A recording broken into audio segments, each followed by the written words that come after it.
अब नरम खस्ता पूरी बनाएं घर पर बिल्कुल बाजार जैसी। जी हाँ जी, इस रेसिपी को बनाने के लिए चलिए जी वीडियो की तरफ चलते हैं। बिस्मिल्लाहिर्रहमानिर्रहीम। अस्सलाम वालेकुम माय यूट्यूब फैमिली, कैसे हैं आप सब? मैं उम्मीद करती हूँ आप सब खैरियत से होंगे और मैं भी अल्लाह पाक के करम से बिल्कुल ठीक हूँ।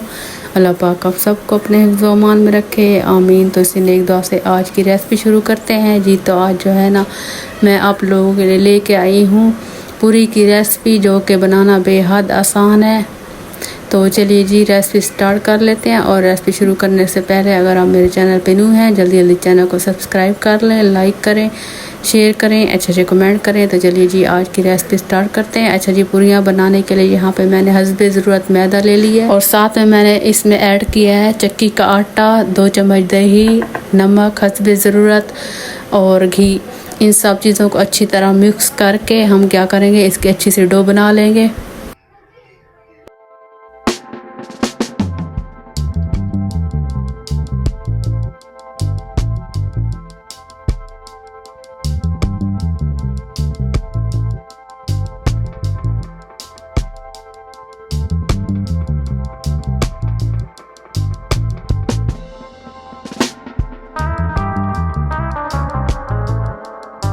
अच्छा, पूरियाँ बनाने के लिए जो डो तैयार करने, ना ज़्यादा नरम हो ना ज़्यादा सख्त हो। और यहाँ पे डो जो है ना हमारी रेडी हो चुकी है। तो मैं इसको ऑयल लगा के 10 से 15 मिनट रेस्ट दूँगी, रख दूँगी।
अच्छा जी, यहाँ पे बेलने का तरीका देखें। पहले मैंने एक पूरी बेली, उसके बाद जो है ना प्लेट में घी लगाया, पूरी उसमें रख दी, फिर दूसरी को बेल के ऊपर पहली पूरी पे घी लगा के दूसरी को रख दिया। तो इस तरह से जो है ना मैं सारी पूरियाँ बेल के एक दूसरे के ऊपर रख दूँगी घी लगा के, तो एक ही दफ़ा इनको फ्राई कर दूँगी। और मैंने अक्सर देखा है कि एक एक पूरी बेल के फिर कढ़ाई में डालते हैं, फ्राई करते हैं, तो इस तरह से जो है ना मुश्किल हो जाता है। तो इस तरह आप करें, घी लगाते जाएं और एक दूसरे के ऊपर रखते जाएं, इस तरह बड़ी आसानी होती है, एक ही दफ़ा बंदा फ्राई कर लेता है। इस तरह जैसे अब मैं रख रही हूँ जनाब। तो डो बनाने के बाद मैंने डो को दिया था 10 से 15 मिनट रेस्ट। उसके बाद जो है ना पेड़े बनाए, पेड़ों को मैंने 5 मिनट रेस्ट दिया था। उसके बाद जो है मैंने पूरियाँ बेली और अब हम पूरियाँ फ्राई करना स्टार्ट करते हैं। और ये देखें बिल्कुल सही सलामत है, बिल्कुल भी नहीं चिपकी एक दूसरे के साथ।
जनाब तो बाज़ार जैसी खस्ता नरम पूरी हमारी बिल्कुल रेडी है। और आप इसे छोलों के साथ खा सकते हैं, चाय के साथ एंजॉय कर सकते हैं, नाश्ते में और हलवे के साथ खा सकते हैं, जैसे खाएं आप लोगों की मर्ज़ी। और ये जो है ना इतनी मज़े की बन के तैयार हुई थी ना, आप लोगों ने लाजमी घर में बनानी है और एंजॉय करना है। ठीक है जी, और मैं लेती हूँ आप लोगों से इजाज़त। और हाँ, अगर वीडियो पसंद आई हो तो वीडियो को ज़रूर लाइक शेयर कीजिएगा। और फिर मिलूँगी अगली वीडियो में, अगली रेसिपी में, अगले व्लॉग में। तब तक के लिए अल्लाह हाफ़िज़। दुआ में याद रखिएगा मेरी प्यारी प्यारी यूट्यूब फैमिली।